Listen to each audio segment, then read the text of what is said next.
habla de la Torá y sus contradicciones y como que pone en tela de juicio o cuestiona, ¿sí? Algo del texto de la Torá, solemos percibir como cierta sensibilidad frente a la puesta en duda, ¿sí?, de conceptos que hasta hoy o que tradicionalmente estaban, digamos, muy arraigados en nuestro inconsciente colectivo como Yehudí. Ahora voy a dar un par de ejemplos después, pero como que quisiera que tengamos como parámetro esta realidad para que no sea, digamos, como un golpe a la sensibilidad, digamos, y a nuestra identidad o a la identidad del texto de la Torá. Y en ese sentido quiero que, si bien el título de la charla es pregunta si en la Torá hay contradicciones, yo quisiera que podamos distinguir entre dos cosas que son diferentes, que no son lo mismo. Una es pensar en contradicciones en la Torá y la otra es pensar en que nosotros vemos contradicciones en el texto de la Torá. No es lo mismo. Uno dirá, pero lo mismo, no, no es lo mismo. ¿Por qué no es lo mismo? Porque cuando hablamos de Torá, debemos incluir, a mi humilde entender, Torá como enseñanza en general, que implica los 5 libros de la Torá, más la tradición rabínica que acompaña la Torá. Torá como un concepto global y general, ¿sí? Donde, por ejemplo, estudiar una Gemara o algo de Alajá o un Midrash sobre tal tema es también estudiar Torá, aunque no sea, digamos, exclusivamente el texto de los 5 libros del Pentateuco. También es estudiar Torá. Eso como la idea de la Torá. Y en segundo lugar, podemos afirmar que uno puede encontrar dentro del texto de la Torá, dentro de los 5 libros, algunos fragmentos que por ahí entran en contradicción unos con otros. ¿Sí? Y es hacia estos pequeños fragmentos, que no son tan pequeños, que vamos hoy a dedicar algunos momentos de reflexión, vamos a ir como sumergiéndonos en los mismos, y la idea va a ser buscar dos respuestas que dan las diferentes maneras de abordar el texto bíblico. Y ya con esto respondí una pregunta que iba a hacer ahora, que les di respuesta, pero bueno, es lo que suele pasar. ¿Qué formas ustedes pueden conocer o identificar? El Rab no puede responder, obviamente. Dos formas que ustedes se imaginan que podemos abordar al texto bíblico. Yo te respondí sin darme cuenta que son dos. Bueno, sí, son dos. En realidad hay muchas más. Pero para no ser tan complicado, vamos a entender y vamos a tomar como ejemplo que tenemos dos formas distintas, una de otra, de abordar el texto de la Torá. Y acá sí voy a referirme Torá únicamente desde el Bereshit, Génesis, hasta Dvarim, Deuteronomio. Vamos a ingresar y analizar únicamente esos 5 libros. No vamos a entrar en otros textos porque es hogaria o de otro día, digamos, ¿no? Entonces, uno puede... ¿se escucha bien? Porque dice, inestable mi conexión. ¿Se escucha bien? Ahora sí, a veces como que se traba un Bueno, poquito, pero ahora sí. cualquier cosa, Pablo, me frenas y vuelvo atrás. Si se frena, porque a veces anda un poco mal la internet acá. Entonces, vamos a distinguir dos formas que son quizás como las más diferentes y las que más entran como en choque una con otra. La primera es la postura clásica. ¿Cuál es la postura clásica? La Torá es un libro completo, desde el principio de Bereshit hasta el final de Devarim, ¿sí? Del Génesis al Deuteronomio, de principio a fin es un libro perfecto, entero, completo, sin ningún tipo de problema, que según la tradición lo escribió Moshe por dictamen, digamos, digamos, que lo dictó Dios y que Moshe lo puso, digamos, en escrito, ¿sí? Y que no tiene ningún tipo de problema. La segunda, perdón, y que Moshe lo pasó, digamos así, a los ancianos, después a los sabios, y que se fue también construyendo de esa manera la tradición oral que es la que viene a interpretar el texto bíblico escrito. Esa es una postura que es la que quizás la mayoría del mundo judío está como familiarizada. La segunda postura, que es un poco más compleja, que es la que nos va a tomar un poco más de tiempo, y es la que por ahí genera más como golpes a la identidad y golpes a los relatos que todos conocemos, tiene que ver con la postura crítico-científica, que sostiene lo siguiente: la Torá de ninguna forma es un único texto unificado, sino que en realidad es la recopilación de diferentes fuentes.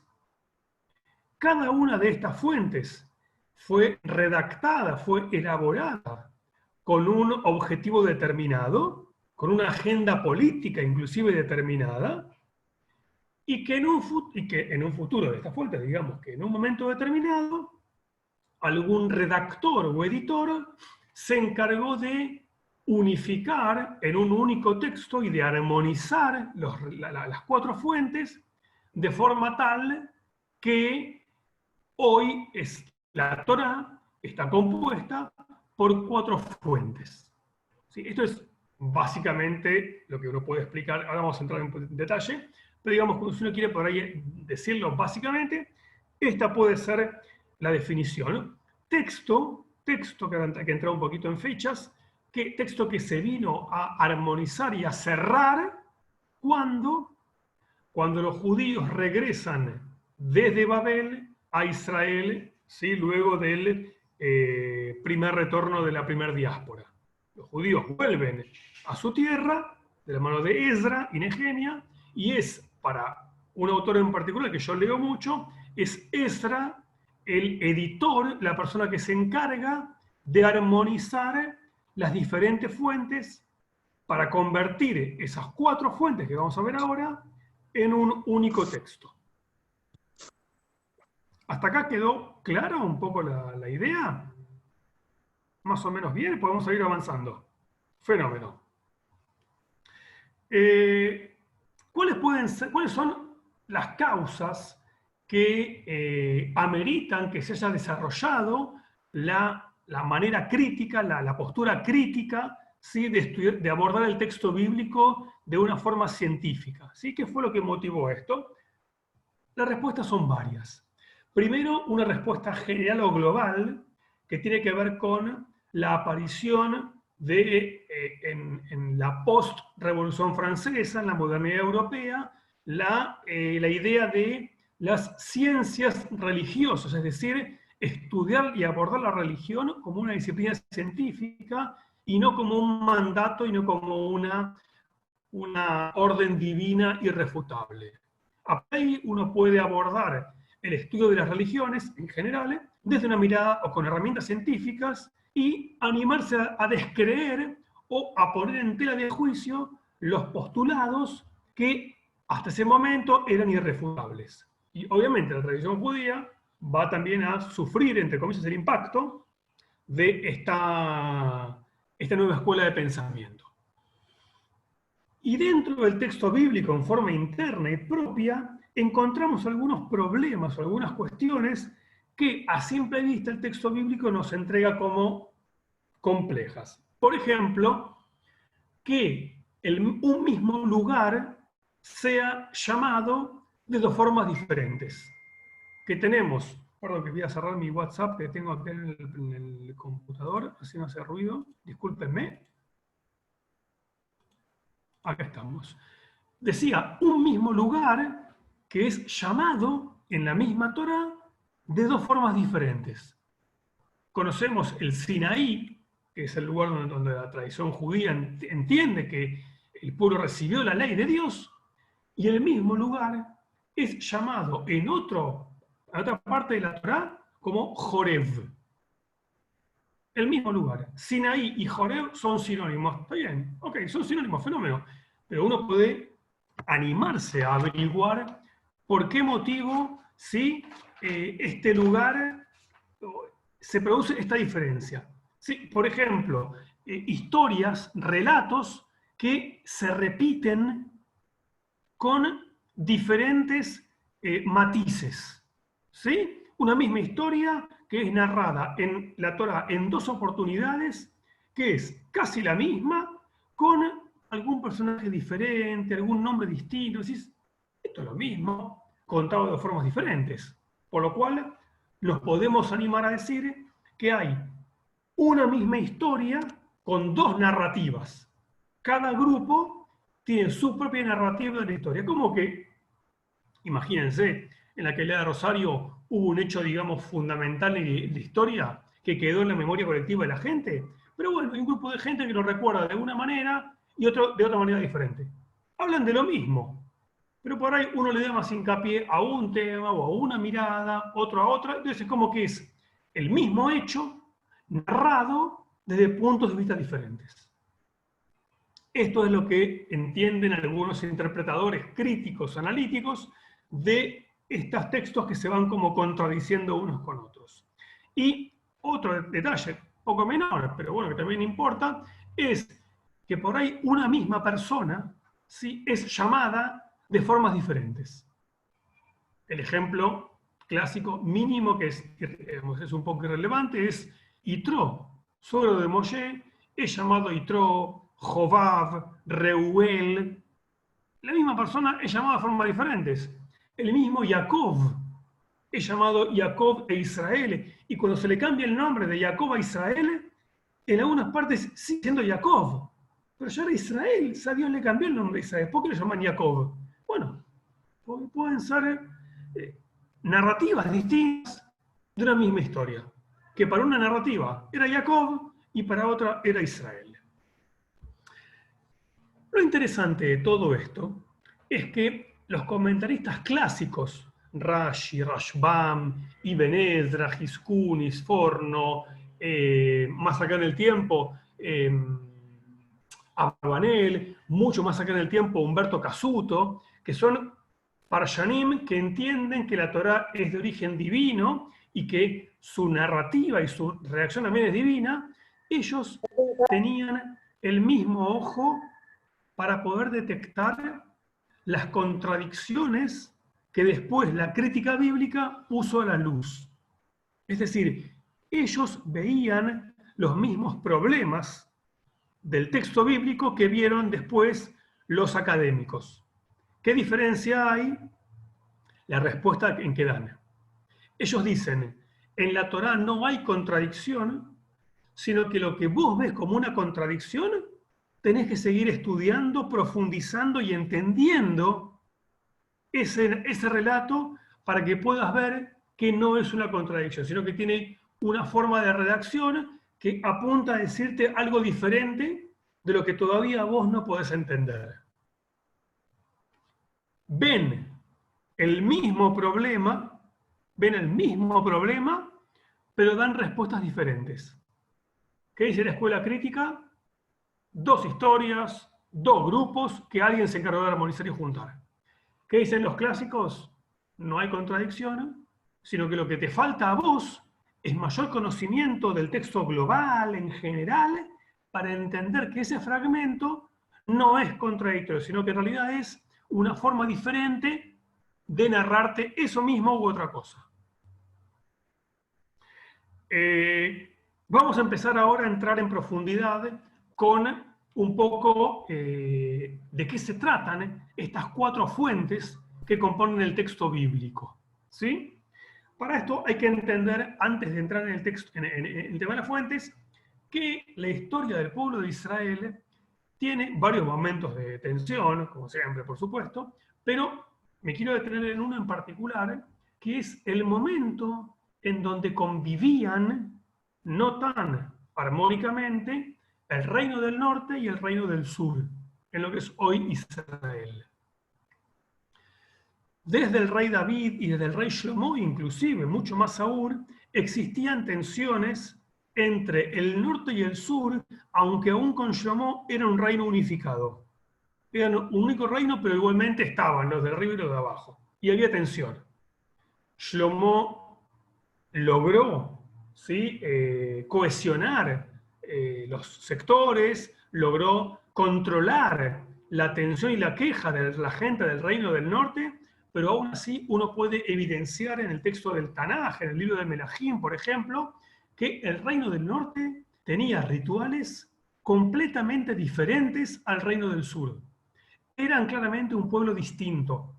Tenían muy poco que ver. Tenían en común que eran todos de mismas tribus, ¿sí? Pero en el día a día eran diferentes. Otro argumento para ver la diferencia tiene que ver con la geografía.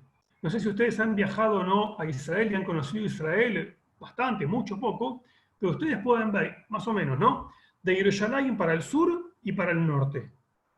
Uno ve la geografía de Jerusalén hacia el sur, para Beersheba, inclusive para el lado de Eilat, inclusive, aunque Eilat no era parte de Israel antiguo, pero no importa, es un territorio árido, seco, no hay plantación, llueve muy poco, realmente es mucho más como pobretón, ¿sí? Por así decirlo, frente a un norte mucho más opulento, mucho más verde, con más vegetación, más plantación, más campos, más cultivos, con lo cual también la diferencia climática y territorial influía en la diferencia económica de cada reino. El reino del norte era mucho más poderoso y mucho más importante que el del sur.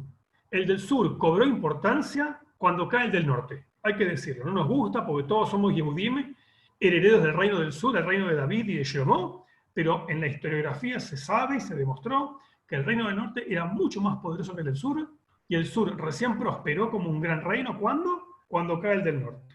Entonces, hay que entender que tenemos dos grupos, en el reino del norte y en el sur, con lo cual cada grupo va a tener una narrativa propia de su propia tradición. Van a compartir tradiciones, historias, relatos, mitos. Lo que no van a compartir van a ser las particularidades de cada uno de esos relatos que cada grupo lo va a contar de forma diferente. Entramos ahora con el tema de las fuentes. ¿Sí? Bien. Uno de los elementos que más, una de las razones por las cuales entienden que hay varias fuentes, y fundamentalmente tiene que ver con la manera en la que cada relato nombra a Dios. El nombre de Dios, que no es el mismo en la Torá en algunos momentos, marca un quiebre entre un grupo y otro, donde, por ejemplo, un grupo entiende, se llama la fuente J o la fuente J en inglés, que es la fuente geovista. ¿Por qué geovista? Porque responden a los relatos donde Dios aparece como Adonai. El Dios Adonai, sí, es un reflejo de la fuente J, una de las fuentes. ¿Qué dice básicamente o qué contiene esta fuente J? Es una fuente que aproximadamente es entre el menos 900 y el menos 700 aproximadamente, o sea, antes de la era común, ¿sí?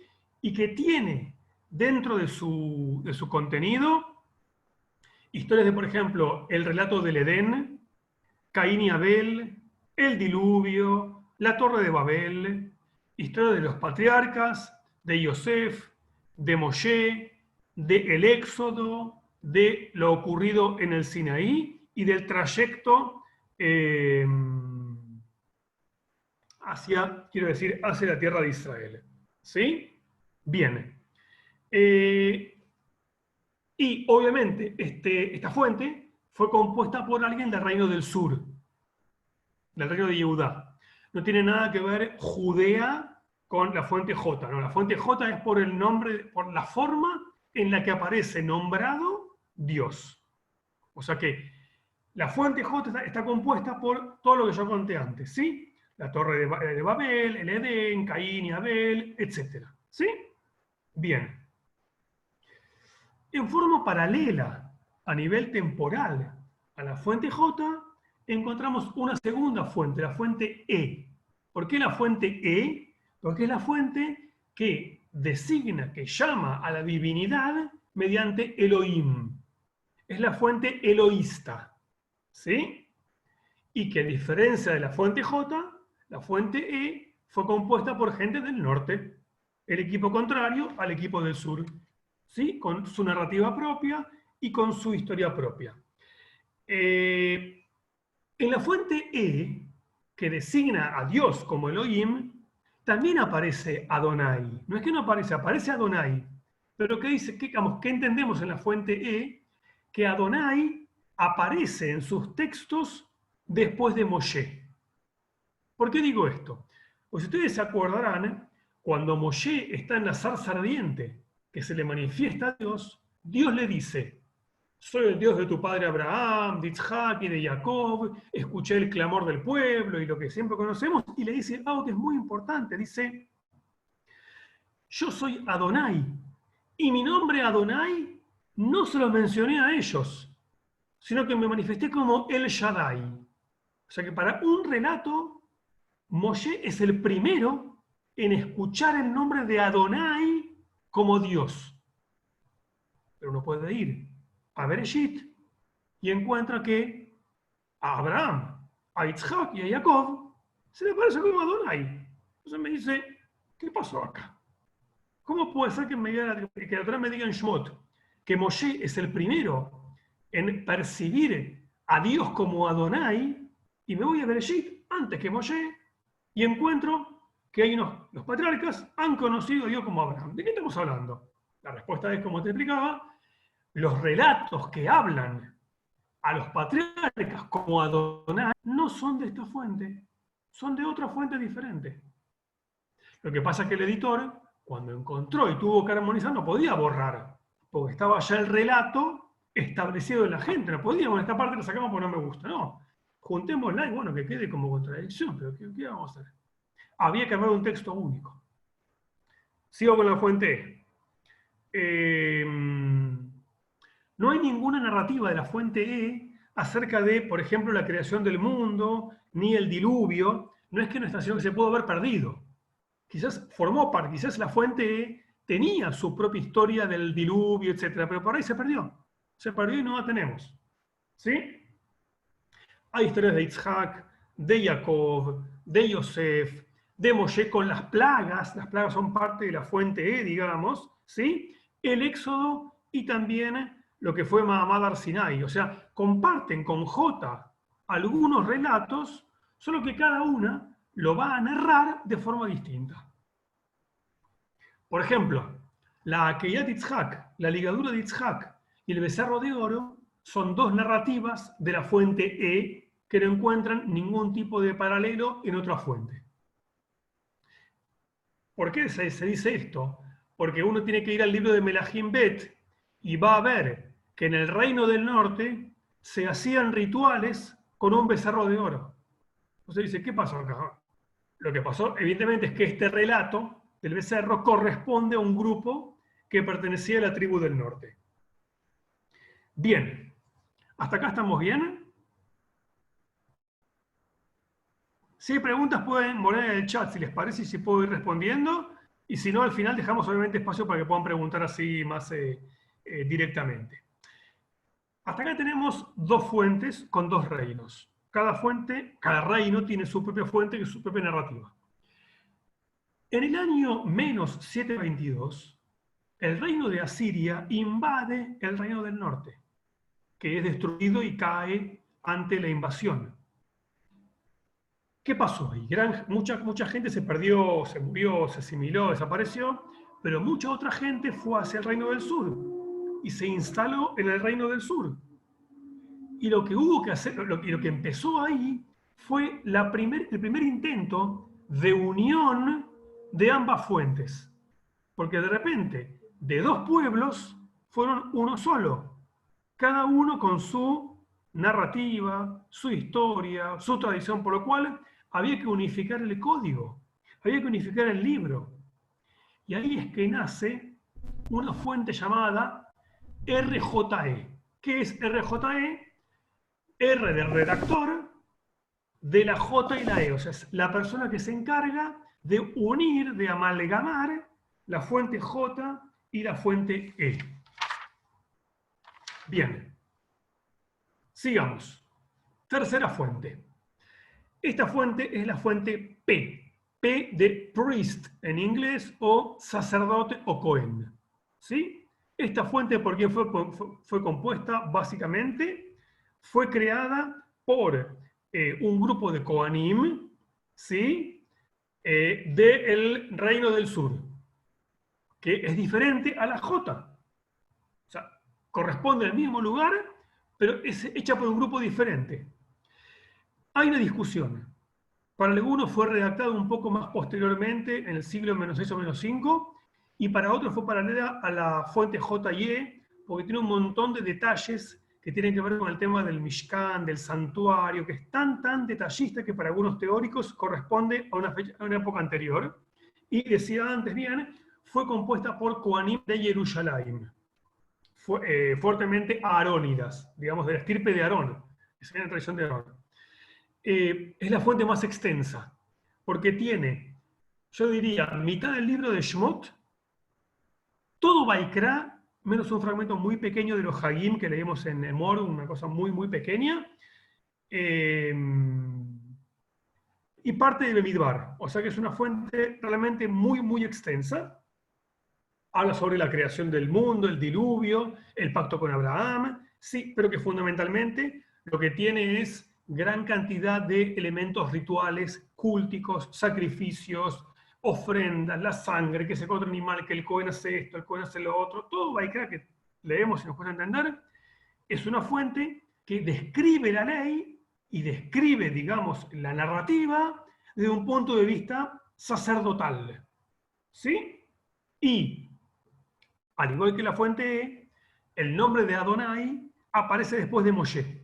Hasta Moshe, Dios no se revela como Adonai. Vamos a la última fuente. Y ahí paramos un poco para hacer, si quieren preguntas, o si no podemos empezar a ver ya algunos ejemplos de cómo la tradición rabínica y crítica van respondiendo a estos problemas. La fuente D de Deuteronomio, es conocida como la fuente deuteronomista y originalmente estaba compuesta por el libro de Devarim o Deuteronomio, Yehoshua, Shoftim, jueces, Shmuel o Samuel, reyes o Melahim. ¿Por qué? Porque es una fuente bastante más tardía. Yo sé que Rosario tiene un nivel de hebreo, la Keilah tiene un nivel de hebreo muy bueno. Yo creo que viajé mucho con gente de Santa Fe y Rosario a Israel en el año 97, imagínense, y hablaban hebreo increíble, y el shule de Santa Fe y Rosario era muy bueno, así que puedo decir algo importante. El lenguaje hebreo de Devarim, de Deuteronomio, es completamente diferente al de Bereshit a Bemidbar. O sea, ambos son hebreos, ambos son lo mismo, pero las palabras, la narrativa, el lenguaje es diferente y es claramente de otra época. No hay duda de eso. Si uno no quiere verlo, fenómeno, pero está demostrado que es una narrativa, digamos, diferente. Entonces, es una narrativa que lo que hace es una suerte de reformulación de todo el culto anterior, ¿sí? Con algunos cambios puntuales, pero el cambio fundamental tiene que ver con colocar a Israel y a Jerusalén como centro de todo. Hay una expresión que se repite mucho en Sefer Devarim, que es, en hebreo dice, Bamakom asher yibhar Adonai leshaken shemo sham, que quiere decir, en el lugar que Adonai habrá de elegir para allí residir. ¿Esto qué quiere decir? Esta ley que te doy hoy no es para hoy, en el desierto. No. La vas a cumplir cuando estén en aquel lugar. Es decir, mientras no estén en aquel lugar, la ley está en stand-by. Por lo tanto, la centralidad es llegar a Israel y a Jerusalén. Y ahí establecer el Beit HaMikdash. ¿Sí? Fíjense que si aparte de Devarim, que habla mucho sobre la tierra y la tierra y la tierra, Yoshua implica conquista de Israel. Shoftim implica dividir Israel por tribus. Shmuel implica la monarquía.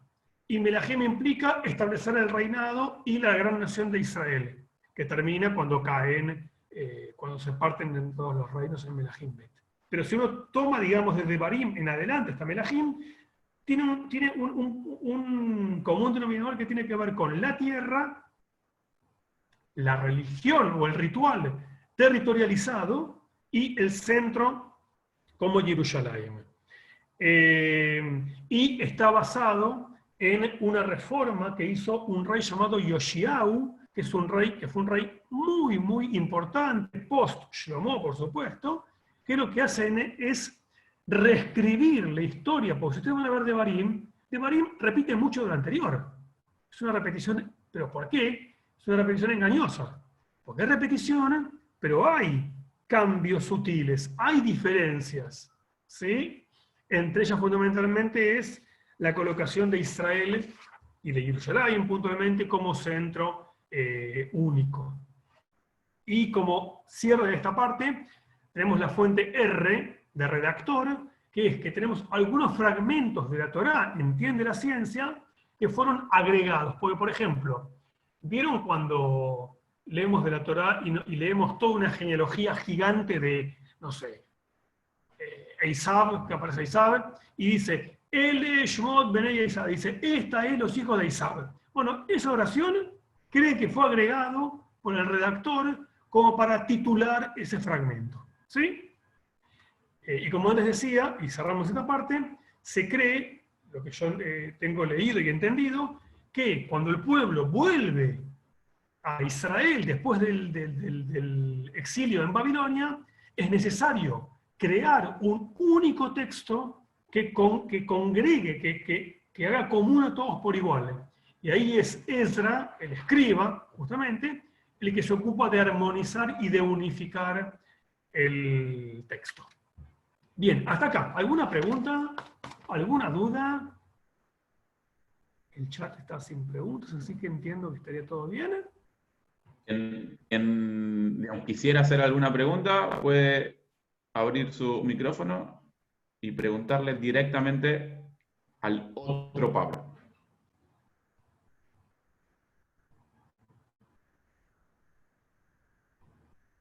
Bueno, si no, seguimos. Belkis, ¿vos querés preguntar? Perdón, sí, sí. Hay una pregunta ahí, creo. Belkis, sí. Sí, no sé, acá. Yo quiero hacerte una aclaración, no sé si todo el mundo entendió, cuál es la diferencia entre la fuente E y la fuente J. A ver, por favor, por favor. No, porque yo no estoy dando el shiur, pero yo pienso que hay una diferencia entre la fuente J y la fuente E cuando vos decís Adonai o decís Elohim. O sea, no quiero tomar el micrófono para decirlo, pero me parece que hay gente que debe entender, que tendría que entenderlo. Cuando... ¿Vos te referís al tema de que Adonai representa el atributo de misericordia y Elohim de rigor? Bien, eso va a ir después, porque de ahí se agarra al final voy a contar una tercera postura, que es la que yo me enamoré, de un rab alemán ortodoxo, que él se agarra de ese concepto que dijo Belkis recién, para intentar armonizar el texto bíblico de manera. No, te agradezco por el aporte, por favor. Perdón que me adelanté. Bueno, no, porque yo escuchaba que hablabas de adelante, eso. Adelante. Estaba en la gente que no lo entendiera. Bien, gracias. Ningún problema. Por favor. Gracias a ustedes. Bien, voy a compartir pantalla para ver. Acá está. Bien, ven todos, ¿no? Ok. Todos conocemos la historia de Noaj, o el diluvio, el mundo se porta mal, la gente desastrosamente mal se porta, Dios encuentra a Noaj, un hombre justo y bueno, y lo que hace es pedirle que haga un arca para salvarse él, la familia y los animales del mundo, para luego del diluvio volver a crear o recrear la humanidad. Voy a leer lo que dice en Bereshit 6, 3 psukim. Así dice: voy a mandar un diluvio que inundará la tierra y destruirá todo lo que tiene vida en todas partes del mundo. Todo lo que hay en la tierra morirá, pero contigo estableceré mi pacto. Y en el arca entrarás tú con tus hijos, tu esposa y tus nueras. También harás acercarse al arca un macho y una hembra de todos los animales terrestres que hay en el mundo, para que queden con vida igual que tú. Tanto de las aves y animales domésticos entrarán contigo al arca, como de los que se arrastran por el suelo, para que puedan seguir viviendo. Hasta acá lo que dice Bereshit 6. Acá no habla de animal, yo puedo sacarle un pie de página, no habla acerca del tema de la comida. Eran animales para que se mantenga la especie. La comida fue recogida, digamos, en otro sentido, no tiene nada que ver con nuestros animales. Esto es un relato, una parte, digamos, del relato de Noaj. Vamos al Perec que sigue, capítulo que sigue, ese capítulo 7. Dijo Adonai a Noaj: entra toda la gente de este tiempo, entre toda la gente de este tiempo, solamente tú vives de acuerdo con mi voluntad. Por tanto, entra tú en el arca con tu familia. Lo repite. Se lo dijo antes que vaya al arca. Lo repite de vuelta. Deberás tomar 7 machos y 7 hembras de todo animal puro, pero solo un macho y una hembra de los impuros. Deberás tomar también 7 parejas de cada clase de aves para que se conserve su especie en el mundo, porque dentro de 7 días haré que llueva durante 40 días y 40 noches. Voy a borrar de la tierra todo lo que vive y lo que yo he creado. Y Noaj hizo tal como Adonai se lo había ordenado. Bien. ¿Qué tenemos acá? Acá tenemos un problema puntual que tiene que ver con, aparentemente, 2 órdenes diferentes. En una, tiene que poner en el arca un animal de cada especie, mientras que en la otra, tiene que poner ¿cuántos? 7. O 1 o 7. Digamos que, ¿cuál es el problema? ¿Cuál es la solución? En uno es 1 de cada sexo, mientras que en el otro es 7 puros, obviamente, 7 animales puros de cada sexo. ¿Cómo podemos entonces explicar esta diferencia que hay entre un relato y otro, siendo que están en la Torá seguidos, uno tras de otro? Bien, empecemos por la crítica bíblica. Va a decir lo siguiente.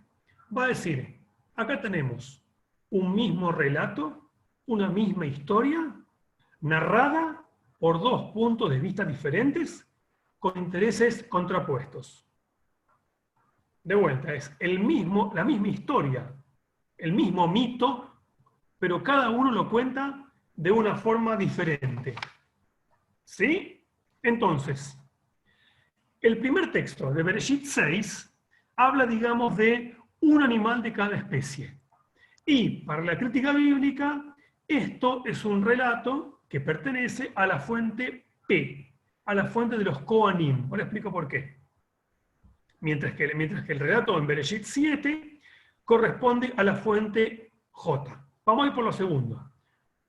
Ahora, si quieren, abro el micrófono para así les puedo escuchar. ¿Quién sabe por qué le pide a Noaj que lleve 7 animales? ¿Por qué tiene que ser 7 animales y con uno no alcanzando? ¿Quién sabe la respuesta? Les doy una pista. ¿Qué hizo Noaj cuando bajó del arca después del diluvio?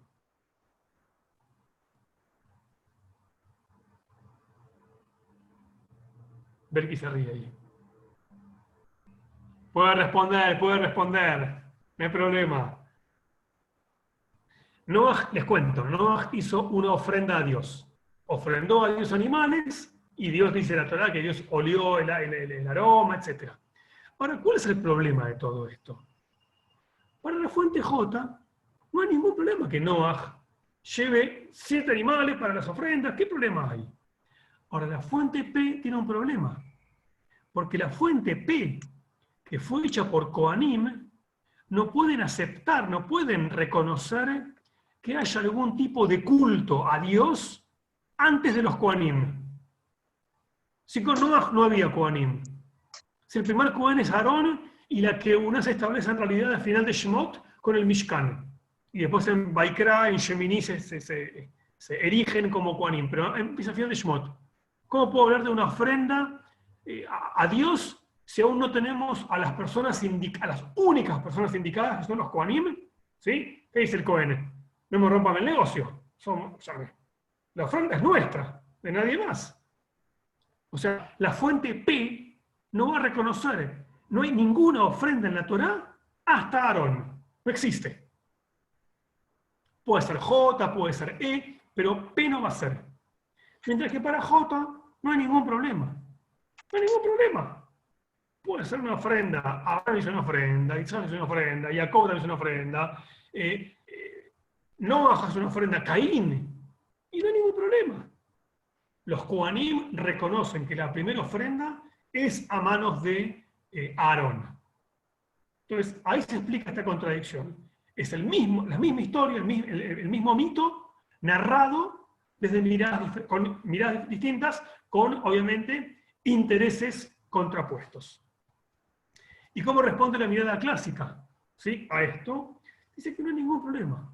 Así, tranquilo, dice, no hay ningún problema. En realidad, son dos órdenes diferentes. La primera dice que Noah debe hacer, yo lo puse en español, pero dice, en hebreo dice leaví, o sea, hacer venir. Lavó. Lavó quiere decir que los animales deben ir en forma voluntaria. Deben ir en forma voluntaria por sí mismos al arca. Mientras que el segundo texto es una orden diferente. Dice, aparte de uno de cada especie que te pedí, le dice Dios, acá deberás la caja, deberás tomar. Y en la Torá, siempre que aparece Baikaj con un animal, es un animal para ser ofrendado. Tomar la caja, Baikaj, un animal, es para hacerlo luego ofrenda. Así que, ¿qué dice la fuente clásica? No hay contradicción. Es un mismo relato que tiene primero una fuente, primero animales, hacerlos venir.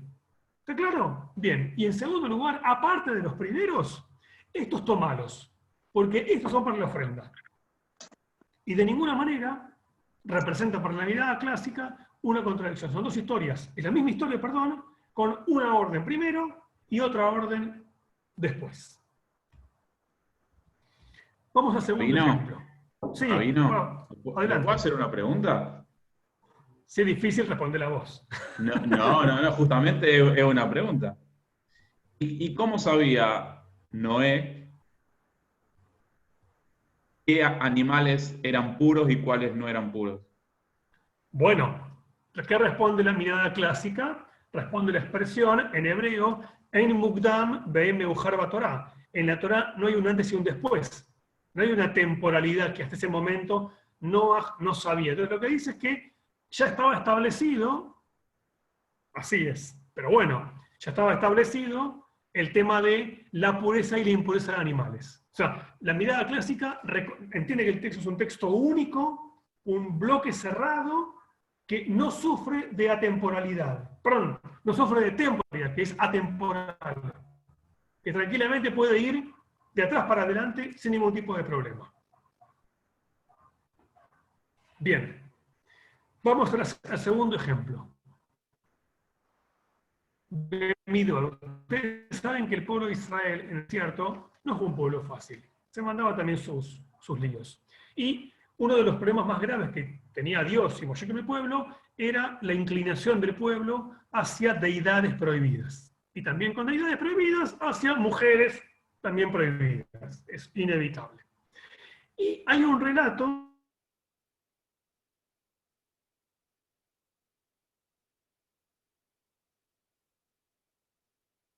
Volví. Se me cortó y volví. ¿Estamos? Me asusté. No, es que se me cayó el Zoom, pero volvió enseguida. Buenísimo. Voy a tardar un poco más. Dale. Entonces, hablamos de Bemidbar. No te pusiste nervioso por la pregunta que te hice, ¿no? No, corté la señal. Me quedo tranquilo entonces. Ahí está, Bemidbar. Les contaba que hay un relato una historia en la cual el pueblo de Israel se va tras un dios, básicamente Baal, dios de los moabitas. ¿Sí? Y hay toda una historia con las mujeres moabitas y que Moshe ajusticia de manera violenta. Leo Bemidbar 25:1-5, dice así: cuando los israelitas se establecieron en Shittim, sus hombres empezaron a corromperse con las mujeres moabitas, las cuales los invitaban a los sacrificios que ofrecían a sus dioses.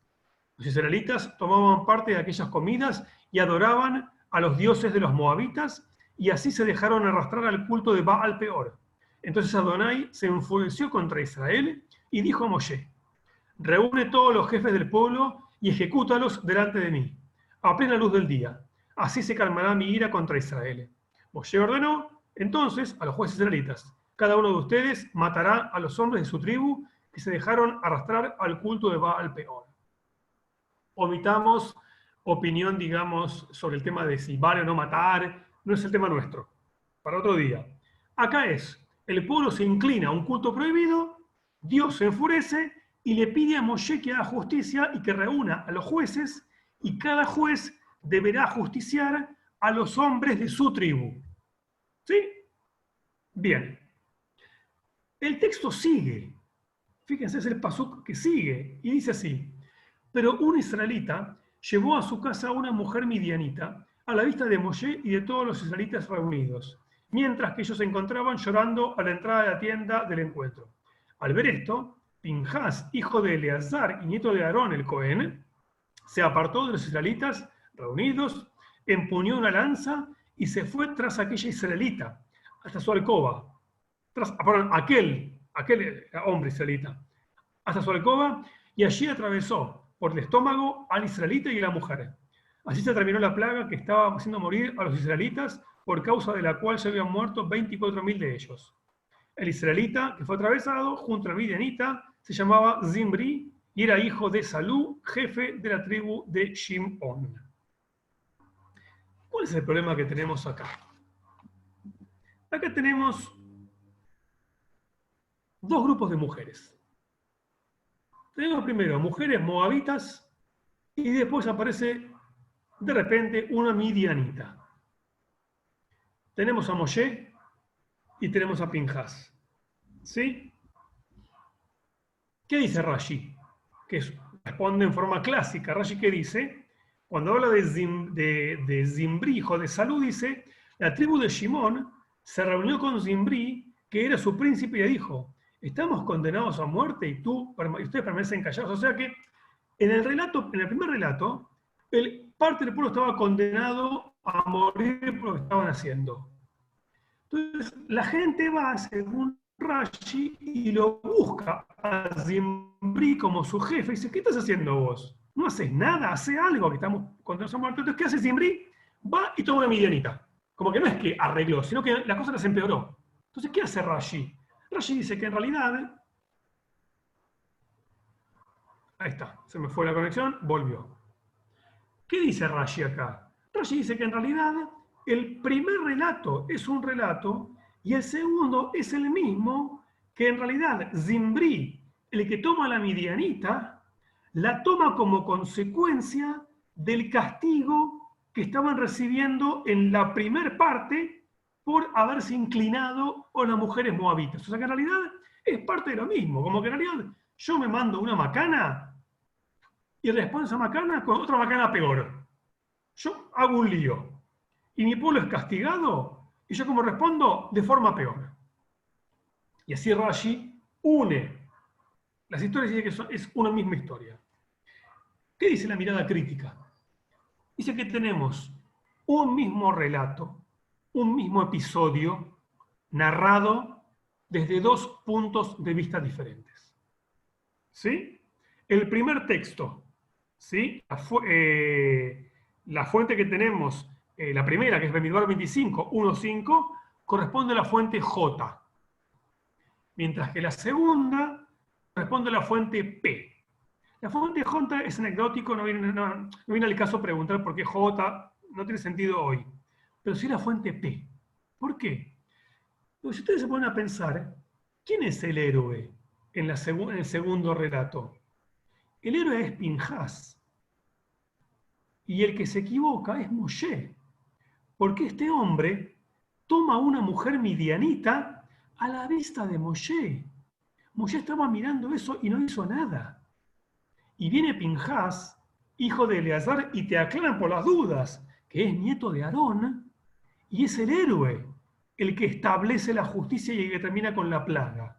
Y una cosa más, para pegarle más a Moshe, la mujer es midianita, igual que Tzipora, esposa de Moshe.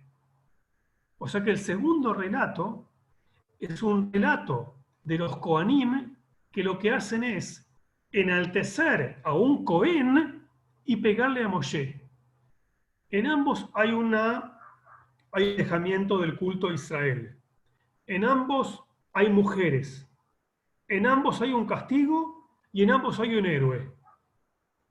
El culto se mantiene, las mujeres cambian, Moab o Midian, el héroe cambia, Moshe o Pinjas, y el errador también cambia, Zimri o Moshe, finalmente. Entonces, cada historia narra su relato según sus propios intereses.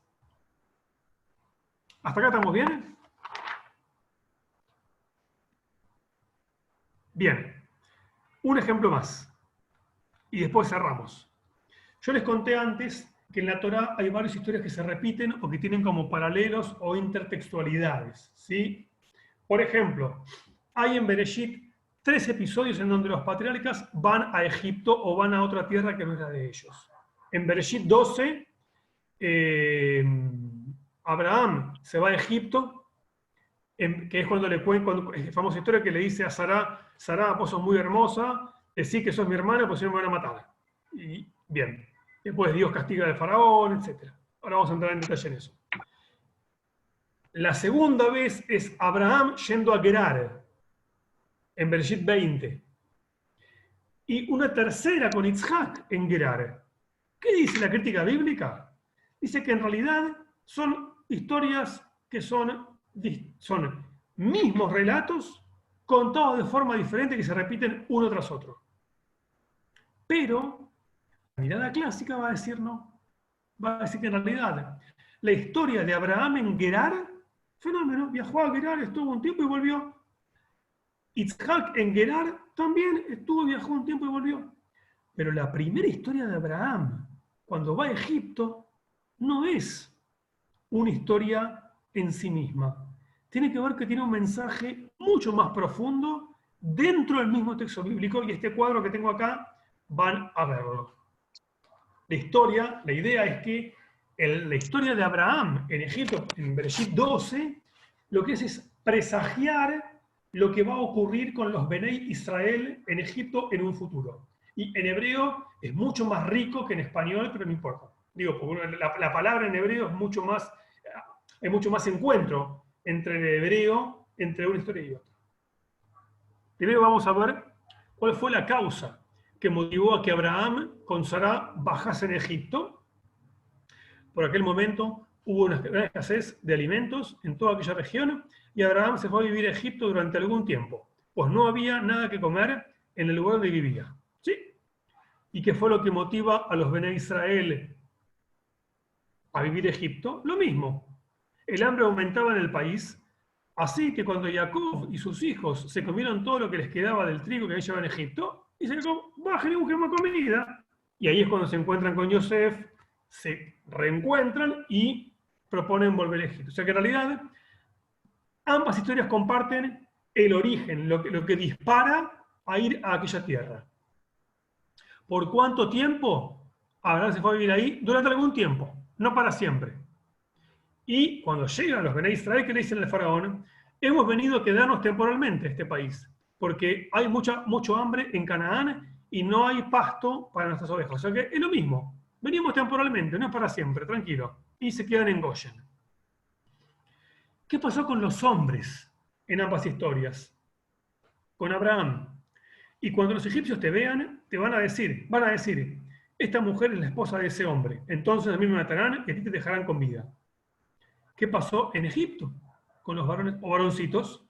Cuando atiendan a las hebreas en sus partos, fíjense el sexo del recién nacido. Si es niña, déjenla con vida. Si es niño, mátenlo.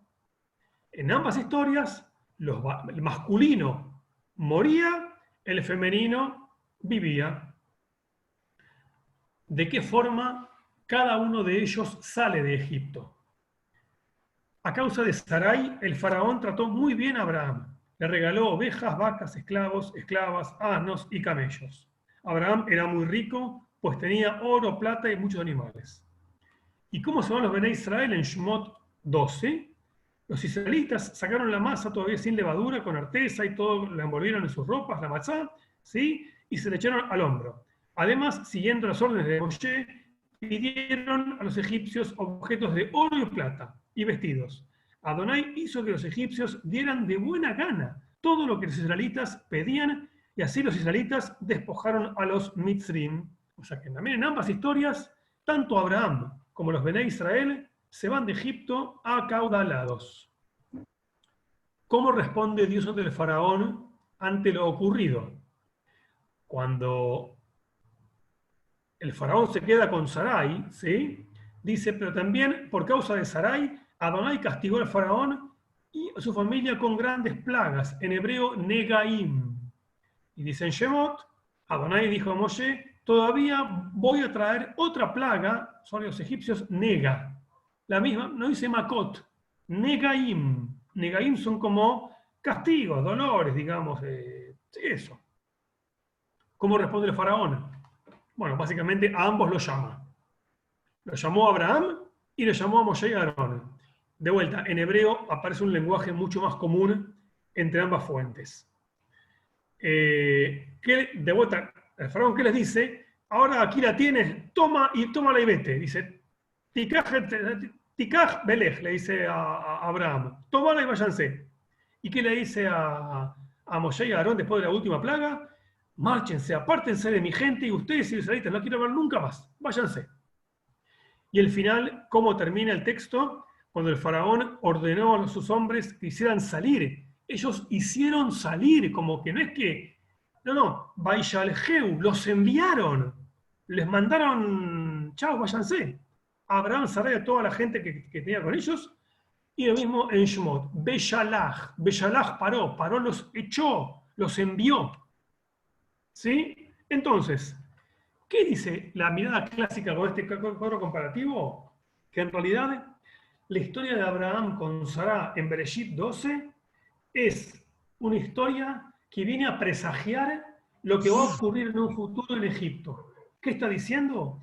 La historia de los padres prefigura la historia de los hijos. Así como Dios actuó con Abraham con misericordia, castigó al faraón, se produce lo mismo con Abraham, lo mismo ocurre con los Bené Israel. Es una historia que si uno estudia profundamente y no se queda con el reto, sino que va y le da vuelta y vuelta, como dice Abot, a Fojba, y le da vuelta y vuelta y vuelta, encuentra que es una forma oculta de narrarte lo que va a venir. ¿Sí? ¿Hasta acá queda claro? ¿Hay preguntas? Vamos un poco a salir de la pantalla, si los puedo ver. No hay ningún chat, así que está todo claro. Después yo voy a poner preguntas, tranquilos. Bien. Bueno, hasta acá hemos estudiado o hemos visto dos historias como contrapuestas, ¿sí? Dos historias como bastante antagónicas una con otra. Quiero dedicar unos minutos más a una tercera posición, que es la que a mí más me gusta, la cual me enamoré, que hace un tiempo que ya la descubrí. El Rab Mordechai Breuer es un Rab que murió en el siglo XX, nació en 1921 en Alemania, murió en Israel en el año 2007, Rab ortodoxo, Pras Israel, un cráneo del Tanaj, una persona, un erudito, una figura descollante del Tanaj en el siglo XX. Rab Mordechai Breuer se escribe Breuer. Ojo que también hay un Mordechai Breuer que es un alajista y un Itzhak Breuer, son todos familiares, todos una familia de sabios. El Rab Mordechai Breuer fue el bisnieto del Rav Kook, una cosa así, o nieto, ¿no? Brillante, o algo así, un vínculo muy cercano. ¿Qué dice el Rab Breuer? Él desarrolla la postura llamada en hebreo Shitat Abejinot, o en español, teoría de los aspectos.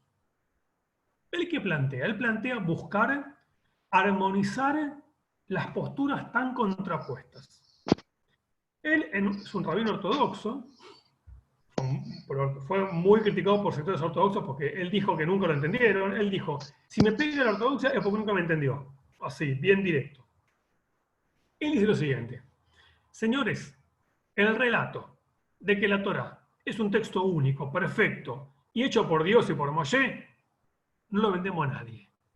Olvídense. Pero él se agarra de lo que dice, se agarra de la Guemará.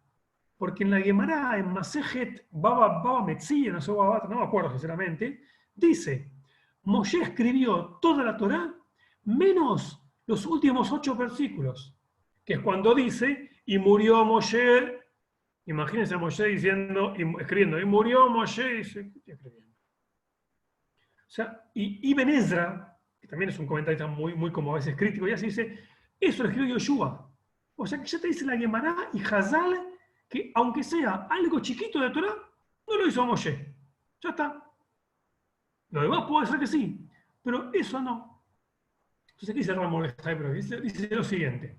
Él dice que en realidad la Torah es el producto del encuentro entre muchos profetas y Dios.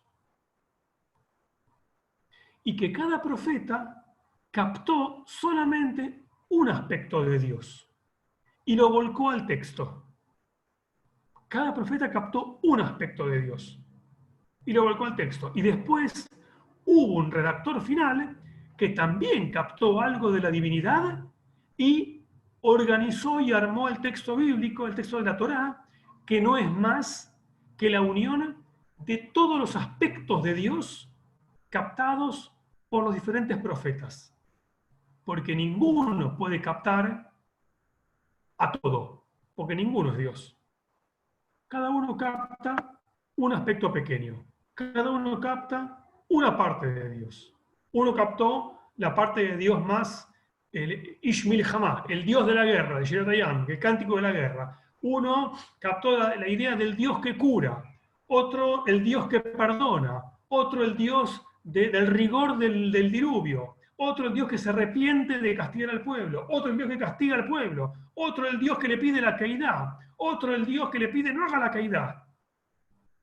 O sea, ninguno es errado, sino que cada profeta en su humildad, nuestra humildad, mucho más aún, captó una pequeña esencia de Dios, que solamente pueden captar una pequeña cosa. Lo dice mismo el Ramo de Jaibroyer, dice, hay que tener en cuenta, entre lo que dijo Dios, lo que escuchó el profeta, lo que recordó y lo que escribió, hay ruido. Y lo dice el Ramo de Jaibroyer, un ramo ortodoxo, no es que lo dice el académico ateo liberal. No, pero es realista, dice, a ver. Y hoy en día quiero que sepan, hay un gran número de académicos ortodoxos que si bien no es que aceptan la teoría de las fuentes, sí saben que es válida. No les gusta, pero es válida. Digamos, no es que ven herejía pura, aléjense que es veneno. Hay gente que sí. Entonces, el que dice justamente eso, que la Torá es el reconocimiento de la multiplicidad de los aspectos de Dios.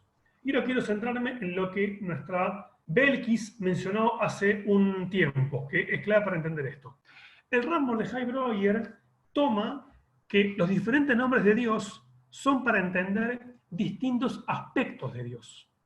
Donde cada vez que aparezca el nombre de Adonai, aparece un Dios o un aspecto de Dios misericordioso, cercano, bondadoso, bueno.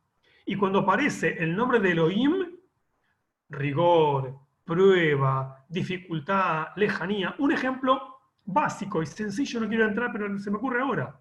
En la Keidá. La Keidá dice, Vea Elohim nisaet Abraham. Y Elohim probó a Abraham, el Dios del rigor. El Dios lejano probó a Abraham. Pero el ángel que frena es Malach Adonai. Es el ángel de Adonai, el ángel de la misericordia, de la cercanía, el que no quiere probar, el que quiere acercarse, el que quiere ayudar. ¿Cómo? No es contradicción. Cada uno capta un aspecto distinto de Dios. Dios puede ser, a ver, nosotros podemos ser, quiero decir un ejemplo muy tonto, contradictorios. ¿Sí? Vos comés callar a veces, no, sí o no. ¿Sí? ¿Sí o no? Uno no puede ser blanco y negro. En general. Dios sí. Porque Dios es todo. Dios puede tener atributos de una forma, aspectos de una forma, otro aspecto, otro. No hay nada que Dios no abarque. En ese sentido, Dios puede contener a todos los aspectos dentro de Él. y cada profeta captó un pequeño aspecto. Entonces, vamos a compartir pantalla con el ejemplo que tenemos, el último. Todos conocemos la historia de Jacob y el sueño de la escalera de ángeles que suben y bajan. Así dice el texto. Jacob salió de Beersheba y tomó el camino de Harán. Llegó a cierto lugar donde se quedó a pasar la noche porque el sol se había puesto. Tomó como almohada, una de las piedras que había en el lugar y se acostó a dormir. Y tuvo un sueño en el que veía una escalera que estaba apoyada en la tierra y llegaba hasta el cielo. Y por ella subían los ángeles de Elohim. Y he aquí que veía a Adonai, que estaba de pie junto a él, y le decía: yo soy Adonai, Dios de tu abuelo Abraham y de tu padre Isaac. A ti y a tus descendientes les daré esta tierra donde estás acostado. Ellos llegarán a ser tantos como el polvo de la tierra y se extenderán al norte, sur, este y oeste. Y todas las familias del mundo serán bendecidas por medio de ti y de tus descendientes.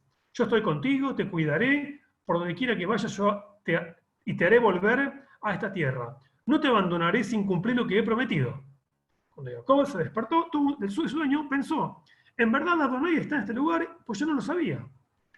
Tuvo miedo y dijo: este lugar es muy sagrado. Esta es la casa de Elohim y la puerta del cielo. Al día siguiente se levantó Jacob muy temprano, tomó la piedra que había usado como almohada, la puso de pie como un pilar y la consagró derramando aceite sobre ella. En aquel lugar había antes una ciudad llamada Luz, pero Jacob le cambió el nombre por Betel. Y allí Jacob hizo esta promesa: si Elohim me acompaña y me cuida en el viaje que estoy haciendo, si me da comida y vestido, y regreso sano y salvo a la casa de mi padre, entonces Adonai será para mí Elohim. Esta piedra que he puesto como pilar será casa de Elohim, y siempre te daré la 10ª parte de todo lo que tú me des. Bien. Sin entrar en detalles de las fuentes de acá, el Rav Mordechai Breuer, ¿qué dice? Dice, acá tenemos, acá hay una revelación de Dios hacia Jacob. ¿Qué dice el Rav Mordechai Breuer? Dice lo siguiente, dice que acá tenemos dos revelaciones diferentes que están engarzadas una con otra, pero son dos distintas. Una que es propia de un Dios riguroso, un Dios Elohim, y otra que es producto, que es el reflejo de un Dios de misericordia, cercano, de un Dios más Adonai. Entonces, por ejemplo, fíjense en la tercera oración que dice: y tuvo un sueño en el que veía una escalera que está apoyada en la tierra y llegaba hasta el cielo, y por ella bajaban los ángeles de Elohim. Bueno, esto es fácil porque es Elohim, pero ¿qué tiene esto de Elohim? Dijimos que Elohim es el Dios del rigor, el Dios, digamos, de la dureza, el lejano. Por eso lo que él ve es solamente la escalera. No ve a Elohim. Ve una escalera que llega al piso y al cielo, y después ya ve los ángeles. Solamente eso ve. ¿Pero qué tenemos después? De repente lo ve a Adonai, al lado de él. Y le dice: Adonai, el Dios de tu abuelo Abraham, Isaac tu papá, y le promete: voy a dar esta tierra a tus descendientes, que estás acostado, van a ser un montón, van a extenderse norte, sur, este, oeste, todas las familias van a ser bendecidas por medio de ti, sus descendientes, estoy contigo, te voy a cuidar, ¿sí? No te abandonaré nunca. O sea, le promete el oro y el moro. Genial, Adonai. Un Dios cercano, un Dios de amor, no de rigor. Y él se levanta y dice: pucha, en verdad Adonai está en este lugar y no lo sabía. O sea, ¿cómo no me di cuenta que un Dios, o que la forma Adonai, que es un Dios cercano, está acá cerca y no me di cuenta? Y dice después, tuvo miedo y dijo: este lugar es muy sagrado. Esta es la casa de Elohim y la puerta del cielo. ¿Cómo que tuvo miedo? Si Dios le dice que lo va a cuidar, va a estar con él, lo va a ayudar. ¿Miedo a qué tuvo? Acá tenemos dos. Porque la primera, que sueña con la escalera, tiene que pasar directamente a cuando dice tuvo miedo, que se levanta y dice: uy, qué temor, esta es la casa de Elohim, y esta es la puerta del cielo. O sea, no es que llegué, es la puerta nada más del cielo. Mientras que la otra es: puedo estar contigo, te voy a cuidar, le promete todo. ¿Y qué hace después? Vino y dice al final. Y Jacob hizo una promesa: si Elohim me acompaña y me cuida en el viaje que estoy haciendo, si me da comida y vestido y regreso sano y salvo a la casa de mi padre, entonces Adonai será. ¿Cómo promete algo O sea, a condición, dice, si él me cuida, ¿qué dice? Me cuida, me da comida y vestido, vuelvo sano y salvo. ¿Sí? Sí, ya se lo prometió antes. Si le dijo, voy a cuidarte, voy a protegerte, van a ser un montón, van a ser bendecidos, no hay ningún problema. Bueno, ¿qué dice Rambam de Hebron? Dice que no son fuentes, no. Simplemente el profeta que editó el texto captó de otros dos profetas que vieron esta misma historia de formas diferentes. Vieron el mismo relato, la misma historia, desde un punto de vista y desde otro punto de vista. Y quiero contar una historia, y ya cierro para que hagamos preguntas, un ejemplo que ilustra esta idea. Imagínense ustedes, esto lo explica Humberto Casuto en un libro, imagínense por ejemplo ustedes que alguien, en historia por ejemplo, nos regala a la humanidad un científico brillante que descubrió la vacuna del coronavirus, para ser un poco actual. Descubrió y curó a todo el mundo, y fue una eminencia, tremendo. Y un día sale un libro que cuenta la biografía de este buen hombre, escrita por un alumno de él, el profesor X, y va a contar toda la historia de este profesor X. Sale otro libro de este mismo profesor que lo escribió su maestro, cuando X era estudiante, cuando era alumno, que ya era brillante, pero era alumno, y lo escribe el maestro. Sale un tercer libro, que lo escribió un compañero de trabajo, del cual aprendió un montón. Este tipo era un genio, me enseñó mucho, nos íbamos también de joda con los amigos, y aparte era un genio, y bla, bla, bla. Y sale un cuarto libro, que lo escribe su hijo. Los 4 libros van a hablar de lo mismo, la misma persona, pero con 4 miradas diferentes. Uno va a llamarlo el profesor, otro va a llamarlo mi querido alumno, otro va a llamarlo mi amigo, mi compañero, y otro va a llamarlo mi padre. Pero es la misma persona de la cual están hablando desde 4 puntos de vista diferentes.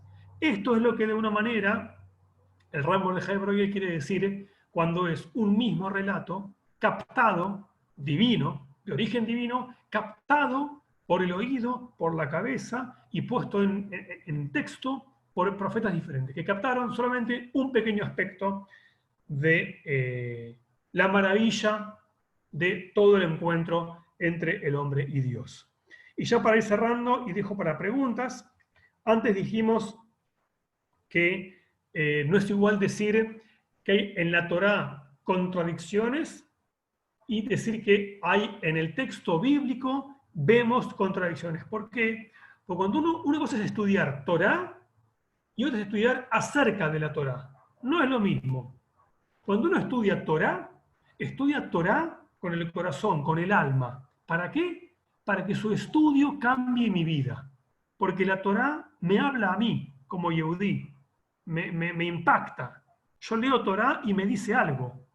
Cuando estudio acerca de la Torá, estudio el texto bíblico, lo analizo, lo desarmo, lo despedazo y descubro lo que descubra, mi vida no cambia. Porque estudio como un agente externo y no como algo propio.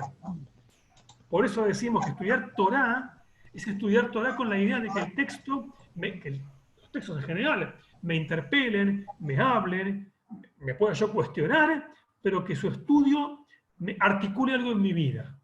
Cuando estudio acerca de la Torá, es un estudio académico, científico, válido, para mí es súper válido, pero totalmente intrascendente, como dice Yaya Leibovich, para el hombre de fe. Lo que une a los Yehudim a través del tiempo no es la Torá, sino es la halajá, es la misma conducta práctica de tradición judía. La Torá y la forma de entender y acercarme al texto bíblico es variada. Para mí, todas son válidas, siempre con respeto, pero entendiendo que cada uno tiene un objetivo diferente. El objetivo crítico tiene como objetivo estudiar la Torá en forma científica, no más que eso, mientras que el estudio clásico tiene, como dice la Torá, como dice la brajá de la Torá, Ayer Bajar Banu dice que nos eligió, y luego dice, ayer Natan Lanu, ¿sí? De Hayé Olam, y la vida eterna nos la plantó en nosotros. ¿Por qué? Porque entendemos que la Torá estudiada en forma sentida, sincera y profunda y espiritual, tiene un sentido mucho más trascendente que el mero estudio académico y científico. Bien, es todo. Espero no haberlos aburrido y ahora sí, escucho o leo preguntas, o comentarios, o cosas que quieran intercambiar, por supuesto. Pueden ir habilitando sus micrófonos, aquel que quiera, y hacerle un comentario o una pregunta a nuestro invitado.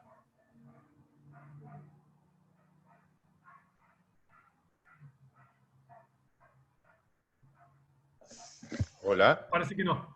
Sí, yo tengo una Sí, pregunta. perdón. ¿Quién está hablando? Gustavo, de Rosario. Ok. No te veía acá en la pantalla. Figura como Gosta el nombre. En el 2. Bien. Acá está. Sí. Bueno, Pablo Tocayo, de nuestro querido rabino Pablo. Exactamente. Sí, te hago la siguiente pregunta. Al principio, cuando comenzaste la lectura, dijiste que se puede pensar que la Torá fue escrita directamente de mano y letra de Hashem. Se puede pensar que la escribió Moshe.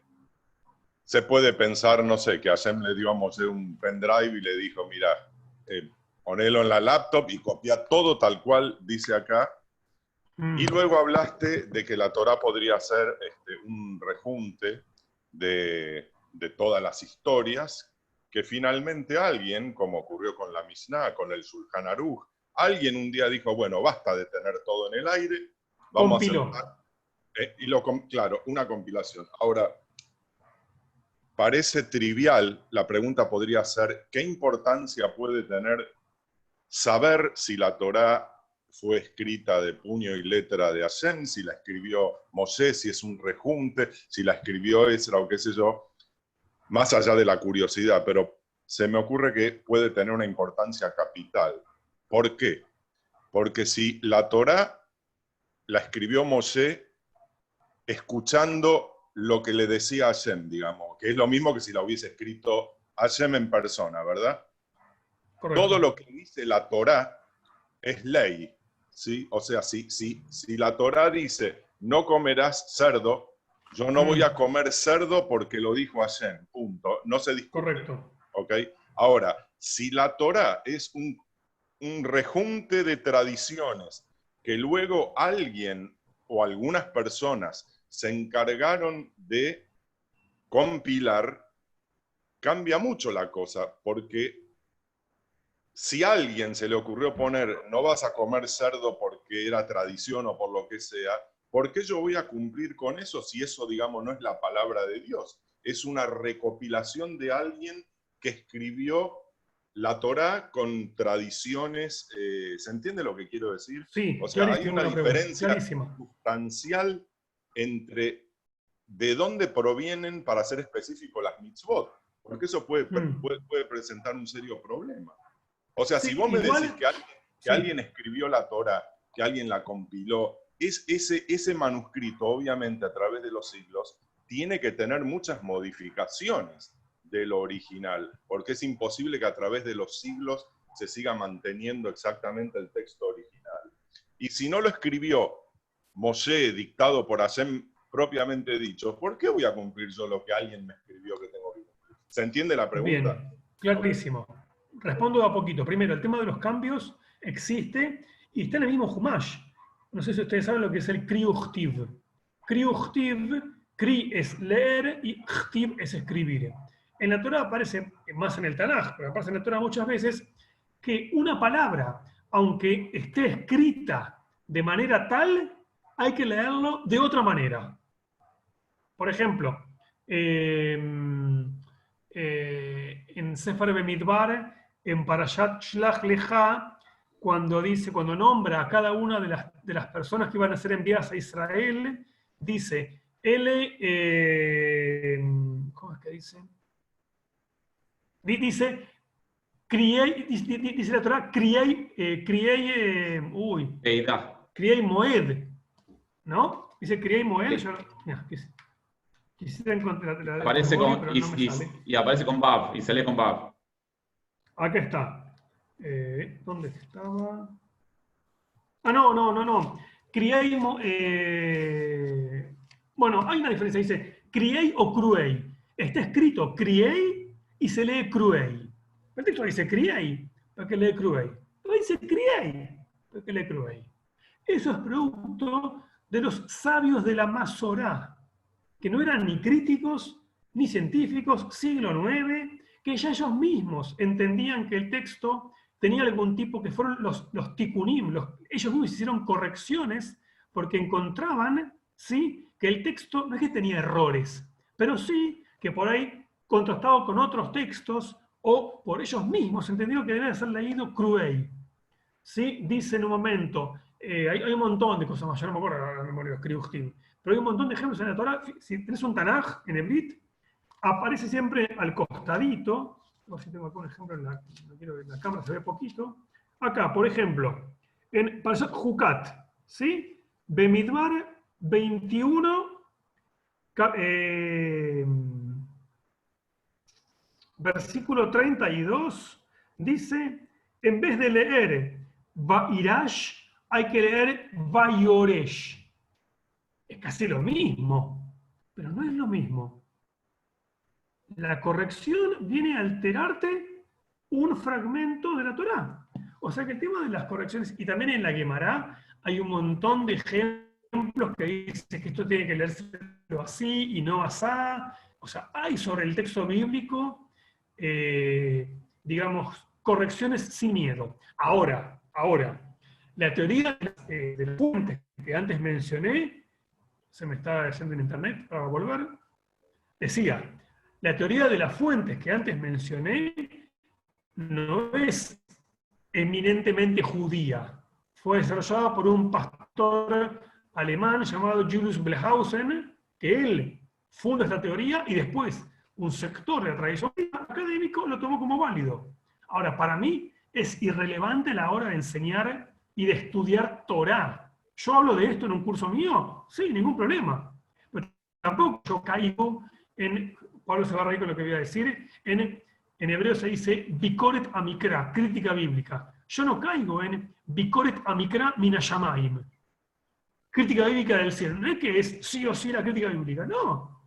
Es una escuela más, es una manera más de acercarme yo al texto bíblico y de entenderlo. Que no me anulen que yo estudie Rashi, Rashbami, Benezras, Fornos, Gisekun y Midrashim. No me altera. Es una forma más que tengo yo de acercarme. Y ahora, y tu última pregunta, el tema de la tradición, ¿podés cumplir? Esto responde Yeshayahu Leibovich, James Kugel, el Rabbi Jonathan Sachs, que dicen, ¿saben qué? Lo que une a lo largo de toda la historia de la tradición judía y a los Yehudim es un ethos. Un ethos es una forma de vida judía. ¿Sí? Cuando leemos en Pesach la salida de Mitzrayim y leemos en Beshalach que Dios condujo a los Bené Israel por el camino más largo, ¿sí? No por el de los Pishtim, porque dice que aunque era más largo, habrían de ver por el más corto una guerra y podrían tener, uno toma el libro, la Biblia desenterrada de Finkelstein y de Zilberman y explican que en realidad el camino más corto de Egipto a Israel tenía muchas guardias egipcias, mientras que el otro estaba vacío. A mí no me importa si era por la guardia y la guerra. Yo lo que sé es que Israel salió y se liberó de Mitzrayim. ¿Sí? El Yam Suf. Bueno, el mar se abrió, no se abrió, que sí, que no. ¿Sabes qué? Leemos Shirat Hayam todas las mañanas, porque cada mañana tenemos que empezar el día sintiendo que tenemos mares que abrir, tenemos caminos que abrir y que salir adelante. Sin importarme de verdad si fue JP, E, J, MW, lo que sea. Porque es irrelevante para mi fe y para mi práctica judía. Son, de vuelta, son caminos paralelos que en algunas cosas pequeñas se pueden llegar a cruzar, la mayoría no se cruzan, pero que en lo personal no representan un debilitamiento de la fe. Para mí, y por eso dije que a mí me enamoró la teoría del Rambam de Jaime Baguer porque entiende que en realidad, inclusive aceptando que pueden haber diferentes fuentes, dice, inclusive cada fuente puede corresponder a un aspecto de Dios. Son 4 fuentes o más fuentes, dice, ningún problema, son un montón de fuentes. Pero no eran una fuente con agenda política, con intereses. No. Eran muchas fuentes que cada una responde y es el reflejo de un aspecto de Dios. ¿Sí? Perfecto, Bien. gracias. ¿Alguna otra consulta La pantalla. de alguien?